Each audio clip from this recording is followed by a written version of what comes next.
Hello friends, welcome back. दोस्तों, मैं हूं सौरभ जैन एंड आप सभी लोगों का प्रेप आईएएस के प्लेटफॉर्म पे स्वागत करता हूं। दोस्तों, इस वीडियो में हम बहुत ही इंपॉर्टेंट टॉपिक को डिस्कस करेंगे which is how I improve my score in UPSC prelims.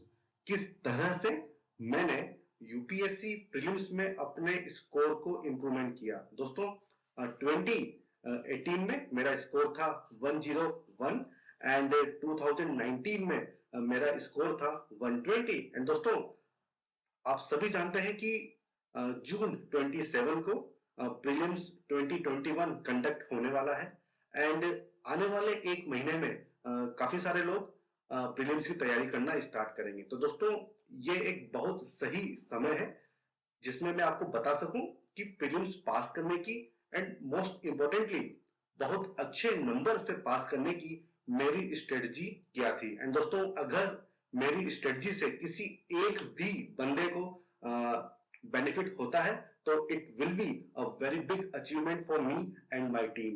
And दोस्तों, आगे बढ़ने से पहले little bit information about my self. And दोस्तों, चलिए आगे बढ़ते हैं। एंड सबसे पहले मैं आपको मेरी 2018 की मार्कशीट दिखाता हूं जिसमें आप देख सकते हैं कि मेरा जीएस पेपर में स्कोर था 101.34। एंड दोस्तों, यहां पे सबसे इंपॉर्टेंट बात यह है कि प्रीलिम्स 2017 में जनरली कट ऑफ थी 105। एंड दोस्तों, अगर मैं आपसे बात करूं 2019 के मेरी मार्कशीट की, तो मेरे जीएस में मार्क्स थे 120। तो दोस्तों, जो लोग 2019 के प्रीलिम से वाकिफ हैं वो ये आपको बता पाएंगे कि it was a very good score, क्योंकि उस समय कट ऑफ 98 गई थी दोस्तों। एंड काफी इंप्रूवमेंट किया था मैंने 2019 के प्रीलिम्स। प्रीलिम्स में डिसेंट स्कोर की आवश्यकता क्यों होती है? दोस्तों, आप सभी लोग जानते हैं कि प्रीलिम्स का आपकी मेरिट पे कोई फर्क नहीं पड़ता, ठीक है। लेकिन दोस्तों, अगर आपके प्रीलिम्स में मार्क्स बाउंड्री लाइन पे हैं तो उसका आपकी मेंस की प्रिपरेशन पे बहुत बुरा प्रभाव पड़ता है। ये मेरा पर्सनल एक्सपीरियंस है, क्योंकि दोस्तों आप जानते हैं कि मेंस ही है जो कि रियल एग्जामिनेशन है जिसके मार्क्स काउंट होते हैं एंड उसी के बेसिस पे आपकी रैंक आएगी। एंड दोस्तों, मेंस के लिए आपको प्रीलिम्स के बाद 3 से 4 महीने मिलते हैं। एंड दोस्तों, अगर आपका प्रीलिम्स में स्कोर बाउंड्री लाइन वाला है, आप कंफ्यूजन वाली स्टेट में है, तो दोस्तों उससे क्या होगा कि आपके कॉन्फिडेंस पे बहुत बुरा असर होगा।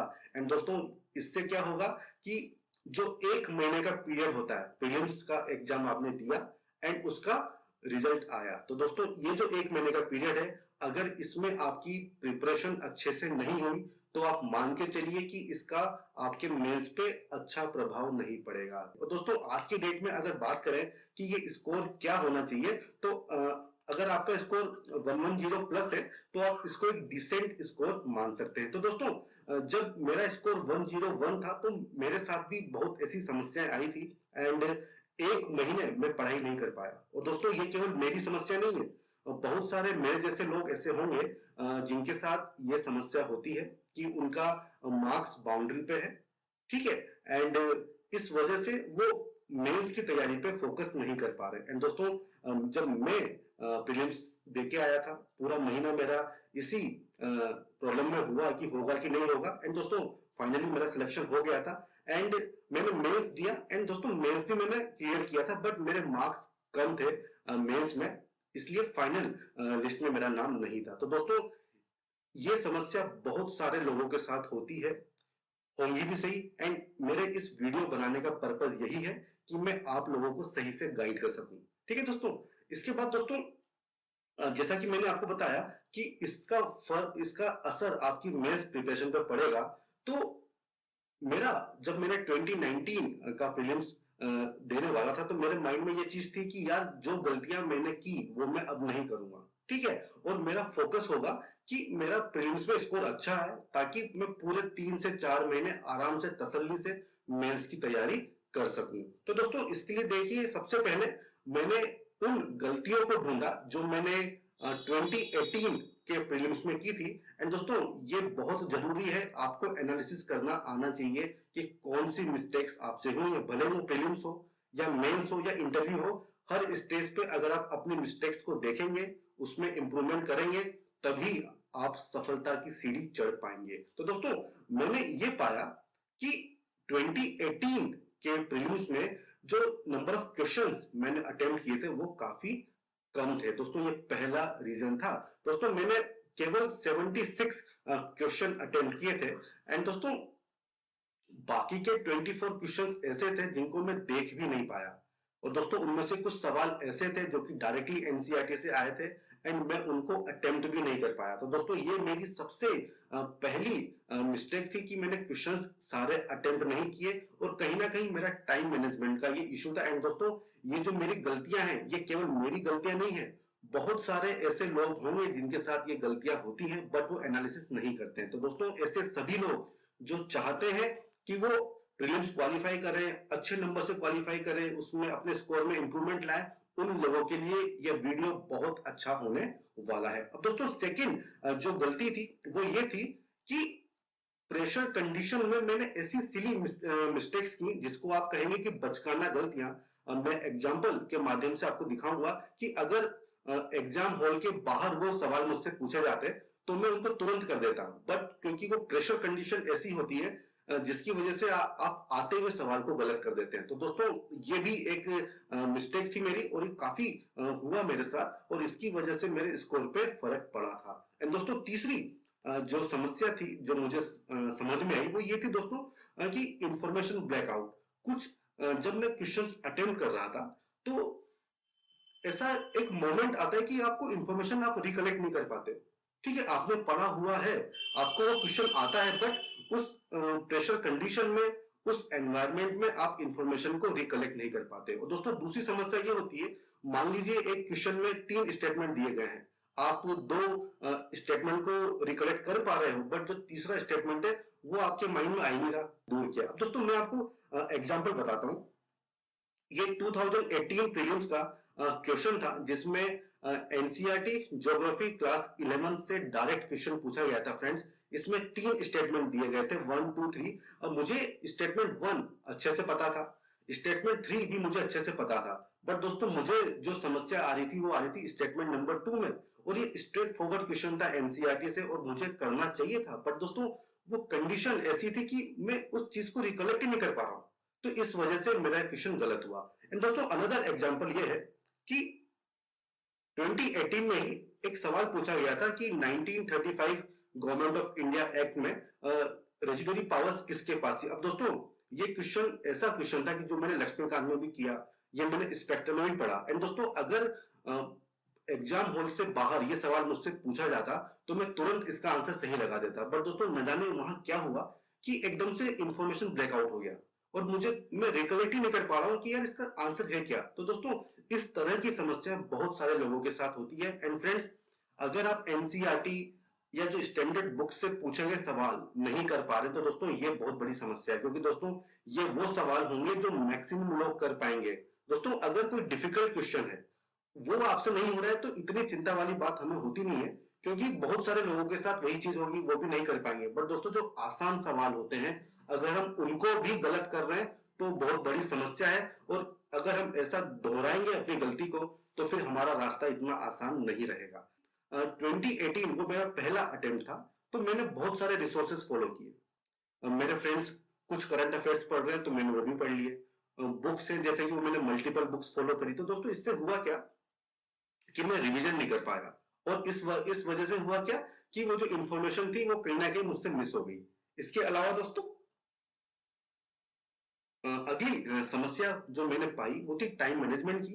ये मैं ऑलरेडी आपको बता चुका हूं। एंड दोस्तों बहुत सी बार ऐसा होता है कि आप प्रीलिम्स में वाइल्ड गेसेस मारते हैं, और दोस्तों ये मेरे साथ भी हुआ, बट हुआ गया कि मेरे जो वाइल्ड गेसेस थे वो बहुत सारे गलत हो गए, कि मेरे निगेटिव काफी सारे थे। दोस्तों आप जानते हैं कि अगर आपके निगेटिव हो गए तो आपका स्कोर कम ही आना है। तो दोस्तों ये सब वो मिस्टेक्स थी जो मैंने एनालाइज करी। एंड दोस्तों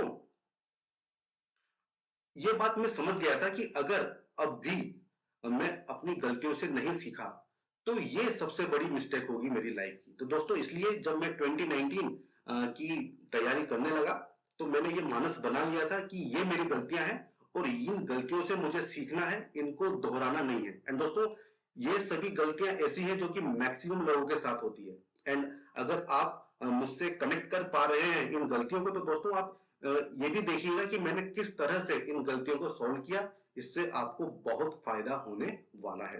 अब दोस्तों जब मैंने अपना सेकंड अटेम्प्ट दिया 2019 में, तो मैंने कुछ नई चीजें की जो मैंने अपने फर्स्ट अटेम्प्ट में नहीं की थी। एंड दोस्तों इसी वजह से जो मेरे स्कोर में इंप्रूवमेंट हुआ, उसका सबसे बड़ा रीजन यही था। एंड ये रीजन मैं आज आपके साथ शेयर करने वाला हूं। दोस्तों मैंने कुछ चीजें ठान ली। सबसे पहले ये चीज थी कि मैं पूरे के पूरे 3 महीने केवल प्रीलिम्स को डेडिकेट करूंगा। दोस्तों कुछ लोग होते हैं जो कि 2 महीने देते हैं, कुछ 2.5 महीने देते हैं। दोस्तों ये इंडिविजुअल पर डिपेंड करता है। सेकंड चीज जो मैंने मानस बना ली थी कि मैं strict daily, weekly and monthly plan करूंगा, ठीक है। और दोस्तों अगर आप सिंसियर स्टूडेंट हैं तो आपको इस चीज को प्लान करने में 4-5 घंटे से ज्यादा नहीं लगेगा। तो दोस्तों ये हमारा एक्सक्यूज नहीं होना चाहिए कि हमसे प्लानिंग नहीं होती है। दोस्तों अगर आपको आईएएस बनना है तो आपको मेहनत करनी होगी। एंड आपकी जो मेहनत है वो स्मार्ट होनी चाहिए। एंड इस स्मार्ट हार्डवर्क के लिए आपकी प्लानिंग बहुत तगड़ी होनी चाहिए दोस्तों। और इस पे अगर आप 4-5 घंटे दे भी देते हो तो कोई दिक्कत वाली बात नहीं है, क्योंकि आपकी मंजिल बहुत आसान हो जाएगी। इसके अलावा दोस्तों तीसरी चीज जो मैंने ठानी वो ये थी कि syllabus and previous year questions इस बार मैं अच्छे से करूंगा। दोस्तों अपने फर्स्ट अटेम्प्ट में मैंने प्रीवियस ईयर क्वेश्चंस पे इतना फोकस नहीं किया था और उससे मुझे बहुत दिक्कत हुई। ये भी मैं आपके साथ आगे शेयर करूंगा। तो दोस्तों अब मैं आपसे बात करूंगा कि जो मेरे इश्यूज थे उनसे निपटने के लिए मैंने क्या क्या चीजें अपनाई। तो दोस्तों मेरी जो पहली प्रॉब्लम थी वो ये थी कि जस्ट ए मिनट, जो मेरी पहली प्रॉब्लम ये थी कि इंफॉर्मेशन गैप हो रहा है, ब्लैकआउट हो रहा है, मैं चीजों को रिकलेक्ट नहीं कर पा रहा। तो दोस्तों इसके लिए देखिए मैंने सबसे पहले क्या किया कि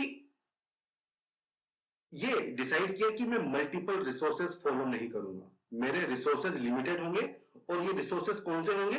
NCERT, standard books and current affairs. तो दोस्तों ये पहला बड़ा डिसीजन था जो मैंने लिया कि इस बार मैं कम पढ़ूंगा, बट जो पढ़ूंगा उसको अच्छे से पढ़ूंगा, उसके मल्टीपल रिविजन्स में उसके करूंगा। अब दोस्तों कुछ लोग बोलेंगे कि यार हम तो मल्टीपल रिसोर्सेज को फॉलो करेंगे, अगर हम कम पढ़ेंगे तो हमारे नंबर नहीं आएंगे। तो दोस्तों इसके लिए मैं आपको 2 डाटा देना चाहूंगा एंड उसके बाद आप खुद डिसाइड कीजिए कि आप लिमिटेड रिसोर्सेज पढ़ेंगे या मल्टीपल रिसोर्सेज आपको पढ़ने हैं। दोस्तों सबसे पहला जो डाटा है वो है कट ऑफ।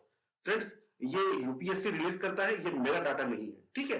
अगर आप पिछले 5 साल की कट ऑफ देखें, अगर मैं जनरल की कट ऑफ की बात करूं तो 2015 में 107 थी, 16 में 116 थी, 17 में 105 हुई एंड दोस्तों पिछले 2 साल से ये 98 है।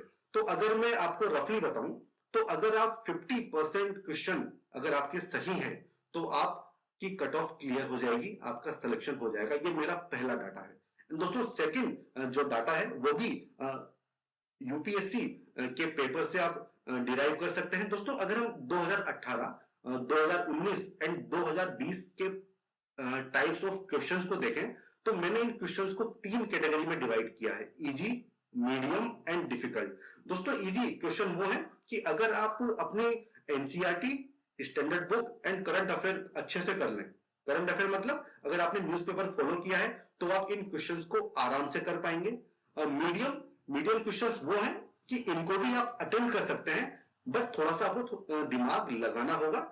एंड दोस्तों डिफिकल्ट क्वेश्चन ऐसे हैं जिसका सोर्स आपको पता नहीं है, जो कहीं से भी उठ के आ गए हैं। एंड दोस्तों हमेशा यूपीएससी में ऐसा होता है कि कुछ डिफिकल्ट क्वेश्चंस होते हैं। एंड दोस्तों अगर मैं आपको इसका ब्रेकअप बताऊं तो 2018 में 49 क्वेश्चंस ऐसे थे जो कि इजी थे, 2019 में ये हो गए 54 एंड 2020 में हो गए 53। मतलब दोस्तों आप आराम से 50% क्वेश्चन सही कर सकते हो अगर आपने standard books, current affair and NCERT को अच्छे से पढ़ा है, अगर आपकी उस पर कमांड अच्छी है। और दोस्तों जो सेकंड कैटेगरी है मीडियम की, तो दोस्तों आप देखिए 28 क्वेश्चंस 2018 में मीडियम कैटेगरी के थे, जो कि 2019 में 25 हो गए एंड 2020 में 22 हो गए। तो दोस्तों मैं मान के चलता हूं कि 25 क्वेश्चन इस कैटेगरी से पूछे जाते हैं। एंड दोस्तों अगर आप सिंसियर कैंडिडेट हैं, अगर आपने अपने बेसिक सोर्सेज अच्छे से पढ़े हैं, उस पर कमांड अच्छी है, तो दोस्तों आप इस कैटेगरी में भी बहुत अच्छा परफॉर्म करेंगे। तो दोस्तों हमें डिफिकल्ट क्वेश्चंस की तो बात ही नहीं करनी है, ठीक है। अगर हमसे हो जाए तो बहुत अच्छा, और अगर न भी हो तो बिना उसके भी हम बहुत अच्छा परफॉर्म कर सकते हैं। तो दोस्तों ये दोनों फैक्ट मैंने आपको दिए हैं। अब आप मुझे कमेंट सेक्शन में बताइए कि लिमिटेड रिसोर्सेज अच्छे हैं या मल्टीपल रिसोर्सेज। मैंने क्या किया, अपनी करंट अफेयर मैगजीन को फिक्स कर लिया। दोस्तों आप जानते हैं कि आपको किसी एक अच्छे इंस्टीट्यूट की मैगजीन फॉलो करनी होगी।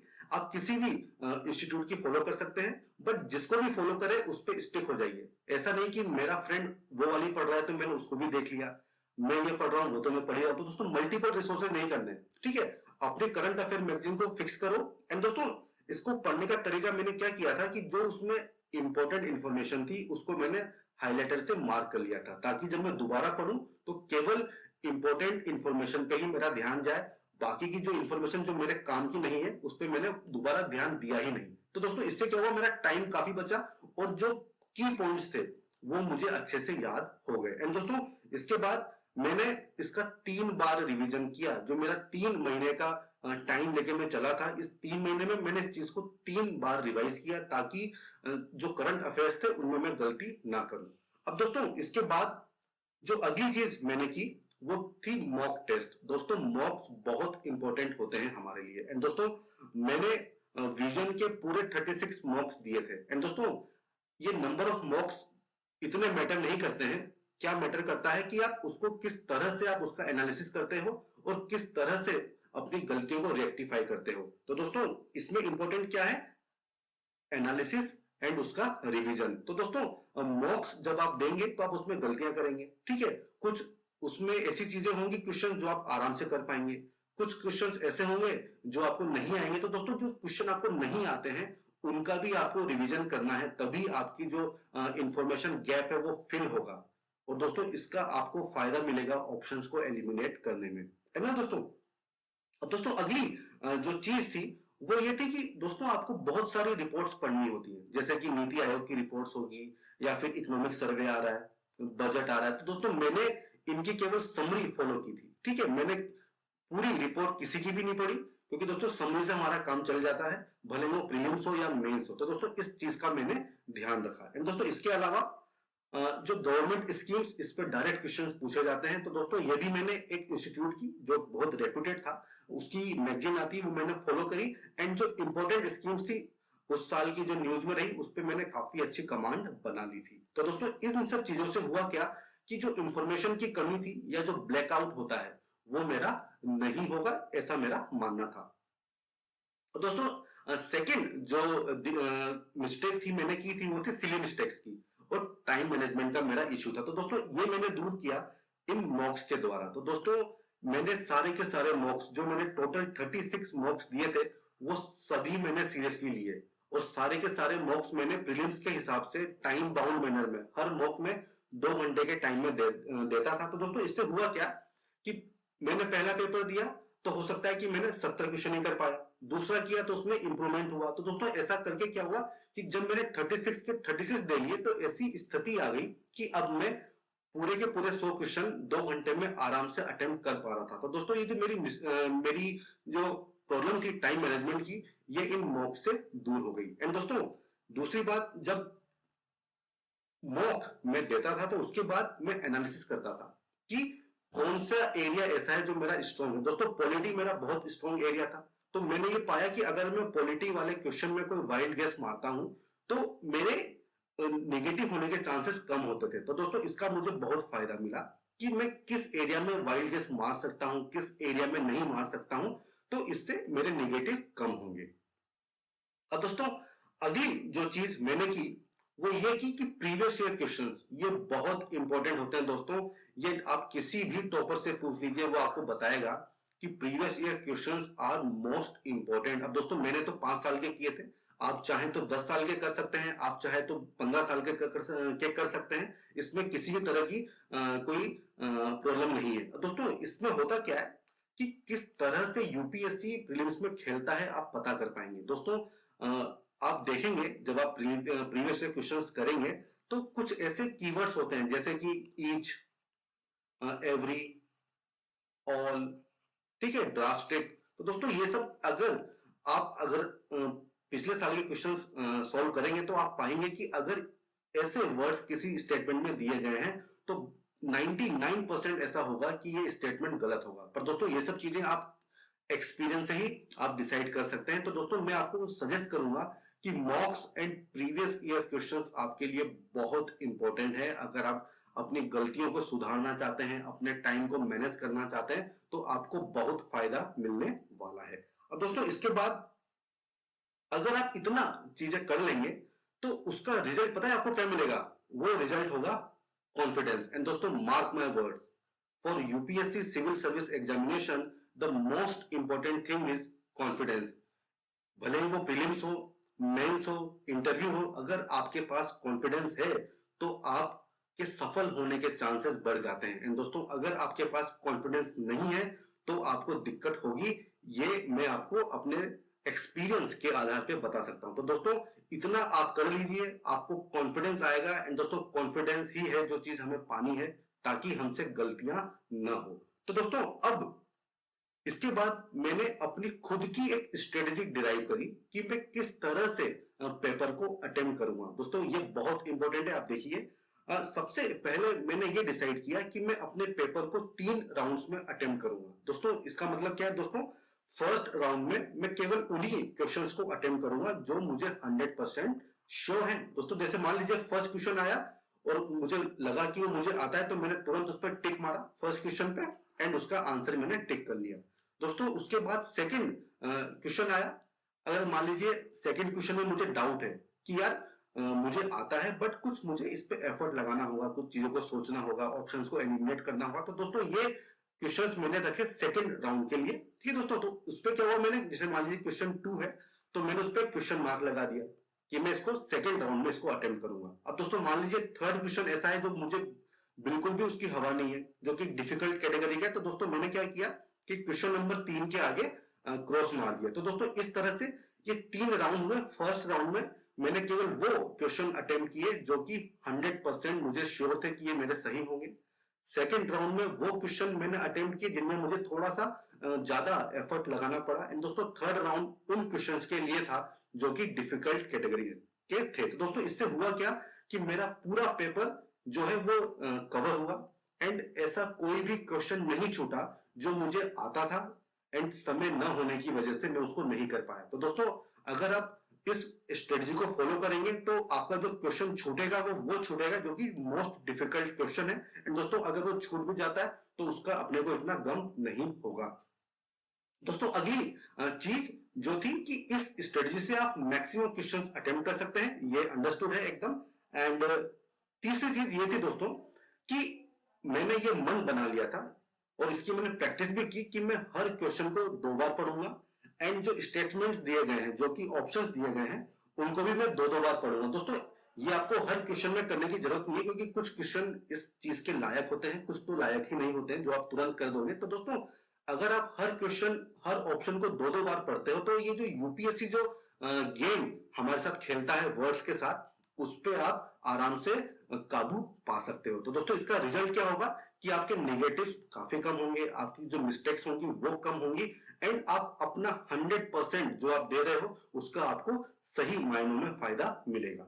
अब दोस्तों इसमें अगली जो चीज मैंने की, एलिमिनेशन टेक्निक। दोस्तों अगर आप यूपीएससी प्रीलिम्स देखेंगे तो केवल नॉलेज के बेसिस पे आप प्रीलिम्स को अच्छे से क्लियर नहीं कर सकते हो, आपको एलिमिनेशन टेक्निक आनी ही चाहिए। और दोस्तों आप देखिए बहुत से क्वेश्चंस ऐसे होते हैं कि जो दिखने में बहुत डिफिकल्ट है बट अगर आप उनका ऑप्शंस पढ़ेंगे तो एक आध ऑप्शन ऐसा होता है कि अगर आपने उसको एलिमिनेट कर लिया तो आपका आंसर ही निकल के आ जाएगा। तो दोस्तों ये प्रैक्टिस से ही होगा, इसके लिए आपको मॉक्स करने होंगे, इसके लिए आपको प्रीवियस ईयर क्वेश्चंस करने होंगे एंड दोस्तों इस चीज की प्रैक्टिस बहुत जरूरी है। दोस्तों अगली चीज जो मैंने की वो ये कि दोस्तों कि मैंने ये डिसाइड किया था कि मैं अपनी आंसर की क्वेश्चंस के साथ साथ नहीं भरूंगा एंड 1.5 घंटे में पूरा अटेम्प्ट करूंगा और उसके बाद में अपनी आंसर की फिल करूंगा। दोस्तों इसका फायदा क्या है कि आप जानते हैं कि आंसर की फिल करने में आपको मैक्सिमम 10 मिनट लगते हैं, ठीक है।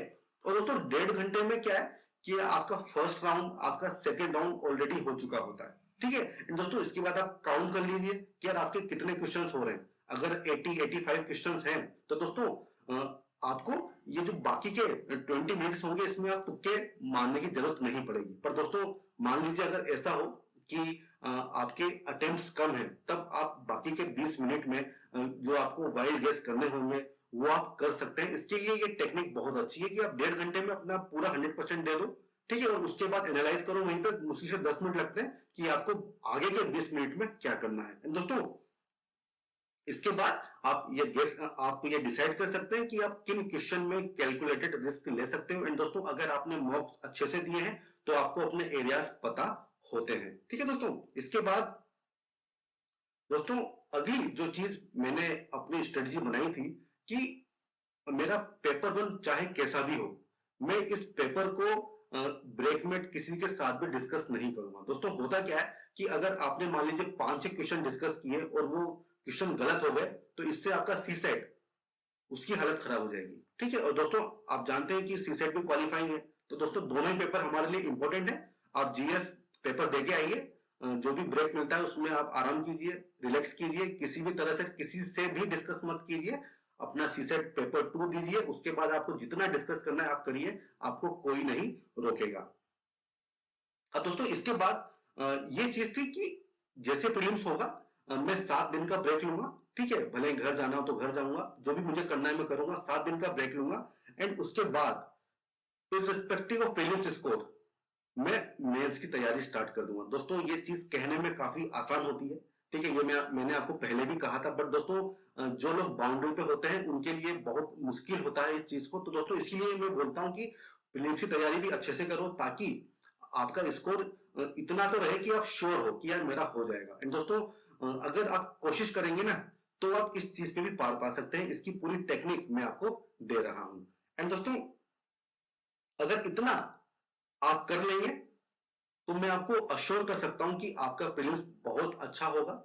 ठीक है, आपकी जो तैयारी चल रही है उसमें काफी इंप्रूवमेंट होगा। एंड दोस्तों ये मेरी खुद की स्ट्रेटजी थी। ठीक है, एंड ऐसा भी नहीं है कि ये स्ट्रेटजी हर किसी के लिए चलेगी। तो दोस्तों ये मेरा एक्सपीरियंस है ना दोस्तों, और मुझे इससे सफलता मिली है। तो दोस्तों आप अपने हिसाब से, अपनी कमियों के हिसाब से, अपनी स्ट्रेंथ के हिसाब से अपनी खुद की स्ट्रेटजी आप डिराइव कीजिए एंड उसको फॉलो कीजिए। दोस्तों अगर आप ऐसा करेंगे तो मेरा दावा है कि आपका प्रीलिम्स बहुत अच्छा होगा। एंड दोस्तों अगर मेरी इस स्ट्रेटजी से एक भी बंदे का बेनिफिट होता है तो इससे बड़ी खुशी की बात मेरे लिए और मेरी टीम के लिए नहीं होगी। तो दोस्तों आई होप आपको ये स्ट्रेटजी पसंद आई होगी, आपको कुछ सीखने को मिला होगा। आपको आप सभी के प्रीलिम्स के लिए ऑल द बेस्ट।